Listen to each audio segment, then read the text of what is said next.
Okay. All right. And what you're recommending, Ms. Rios, is a straight 5 years probation. Yes, Your Honor. Okay. Mr. Harris, tell me a little bit about Trinity and Towing. It's a towing company. What's the Trinity part? Trinity, that's actually my daughter's name, and I just put her on top for. Got it. Trinity and Towing, but it's not like a church and towing. It's a towing business. Yes, it's towing business. Okay. And you've had that, it looks like, since December? Yes. Okay. Do you have that fancy red truck like in the card, or that's just? I actually have a white tow truck, but that's just the logo we just use. Okay. And how long have you been, were you doing it before you started the company, or basically you've been a tow guy for the last 6 months or so? Well, I actually just started driving my own tow truck myself as being the owner of it. Through my mother in the back. The tow truck is actually her tow truck that I came up with. You know what I'm saying? Mm-hmm. And that's what I've been doing ever since. Okay. And tell me, how does that go? Are you a Monday through Friday tow guy, or it's someone dials that phone number, it could be 3 a.m. and you're out there? I work every day except for Sundays. Okay. And is it busy every day, or you're just available every day? I mean, as of right now, due to the fact that I'm like upcoming one, you know what I'm saying? I just put all my stuff online and everything. They just call and then I just go, and I pay for leads as well. And what does that mean?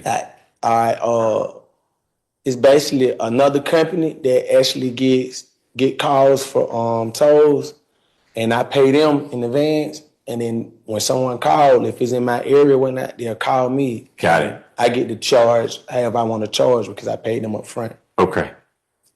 All right. Any questions about anything we've discussed? No, sir. You understand an Alford plea is basically when a defendant says, I don't agree with everything the state says, but I also don't want to go to trial because trial could be messy. Yes, sir. Okay. It sounds like it was your envoy that got mixed up in this. Your story might be, yeah, but I was somewhere else. Maybe you have an alibi, or I just dropped these guys off. I didn't know what they were going to do. And you don't need to answer any of that. But you are still saying basically that I, Mr. Harris, am going to be convicted of these counts. You understand that? Yes, sir. Okay. All right. Well, Mr. Harris, I find there's a factual basis for your plea, and that your plea is knowing and voluntary. That means that you've understood what we talked about. That's the knowing part. And voluntary means that no one's forcing you to enter this plea. Do you agree with that? Yes, sir. Okay.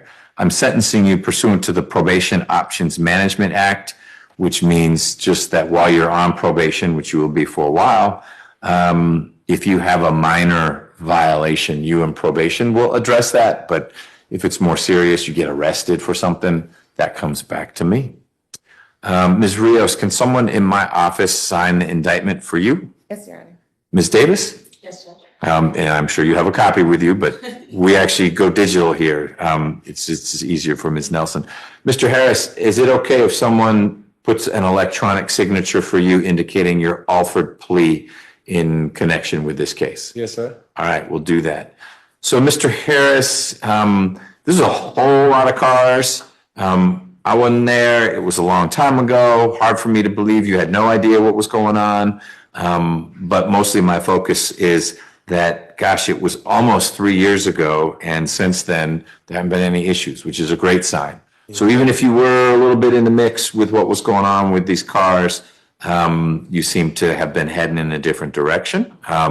Seem to be focused on your daughter and working, and that's all good stuff.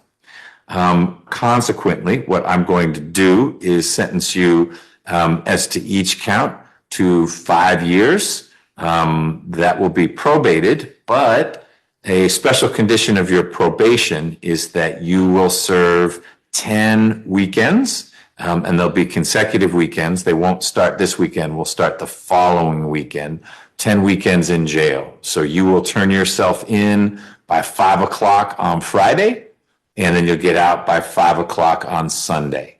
Okay. 10 weekends in a row starting next weekend. Don't miss any weekends, because if you do, that'll be a violation of your probation, and that'll lead to more than 10 weekends in jail. Okay. But I also understand that life happens. If you figure out Trinity's not well, you got to be with her. I don't mean she's got the sniffles, but like I'm taking her to the emergency room and you absolutely positively can't make it by 5 on Friday, you want to call your probation officer and say, I can't do it. And you're going to need to document it. You can't just say, hey, Trinity's sick, and it turns out you went to the Braves game. But if there is an emergency that prevents you from going, you need to deal with the emergency. And we just put that weekend at the back end. It'll still be 10. It just means we'll end a weekend later. Okay. But if you have an unexcused absence, you just blow a weekend off. I promise you, when we have the revocation hearing, it won't be weekends. It'll be a while that you're out of commission. And that just messes with your business and being with your daughter, et cetera. So do your best to make these weekends. Special condition number 2 is that you complete an anti-theft course. Probation will help you find that class. You take it, you'll complete 60 hours of community service. That's your sentence for now. I'm leaving open this question of restitution. That's to the state. If they gather information, evidence, then we'd have a hearing. Your lawyer would have a chance to push back and say, how do you attribute that to Mr. Harris? Or, I get it, he's pled guilty, he's on the hook for this, but you need to look at his financial resources. He is a tow truck driver. He's not a venture capitalist. And so $1 million in restitution is too much, and it won't be $1 million. But we'd have a discussion about what is a reasonable amount, assuming it's documented. But that'll be up to the state whether they get us to reconvene on that. I think I covered everything. Any other conditions or anything else from the state, Ms. Davis? No, Your Honor. Ms. Rios? No, Your Honor. So he turns himself in next Friday, which is June 20th? Correct, June 20th. And then it's every weekend for 9 weekends after that, including the one I just mentioned. So a total of 10. That's it. Do you have any questions about any of that, Mr. Harris? No, sir. Okay. What county do you live in? What? All right. When we're done talking, and we're almost done, I'm going to have you meet with Ms. Simpson. She is with probation. She will not be your probation officer, but she's going to give you reporting instructions. You'll report the very first time to the main office, which is about 2 blocks from here. You leave here? No, not today. She's going to give you instructions as in you have to report on this day or 48 hours. I don't know what the answer is going to be, but Ms. Simpson can give you all that information. Okay. And then you'll need to show up on that date at that time, and you'll learn who your officer is going to be, and you'll be off and running. Okay? Yes, sir. Anything else, Ms. Rios? No, Your Honor. Thank you. All right. I'm going to give you this paperwork back. It looks like it's important paperwork. I keep this part just in case. Yeah. All right. I want a red truck though, not some ratty white truck. I paint. It's all right. I paint. Thank you. All right. Thank you, Ms. Rios. Mr. Sharp, do we have an update? Or All right, let's talk about that. This final chapter in Mr. Quamein Harris's courtroom journey wrapped with a sentence that was firm, fair, and even a little bit folksy. If you've been following along, you already know the headline: 26 counts of entering an automobile pled down via an Alford plea, which, for the uninitiated, is when a defendant doesn't admit to the crime but agrees that the evidence is likely enough for a conviction. And judge? Well, he wasn't letting Mr. Harris skate, but he also wasn't trying to bury him either. What we saw was a judge walking a tightrope between accountability and rehabilitation, and honestly, doing it with style. Let's start with the meat of the sentence. Mr. Harris was given 5 years of probation, but with a very specific condition: 10 weekends in jail, served consecutively. No fluff, no ambiguity. Check in by 5 p.m. On Friday, check out Sunday evening every weekend for 10 weeks starting the 20th of June. The judge laid it out crystal clear: miss a weekend without a real emergency, and it's not just an extra weekend tacked on. It'll mean serious jail time.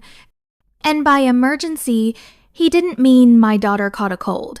He meant the kind of emergency where Trinity, his daughter, and namesake of Trinity and Towing, is headed to the hospital. Otherwise, he expects Harris to show up like clockwork, and let's give credit where it's due. Mr. Harris nodded through every bit of it. No pushback, no excuses.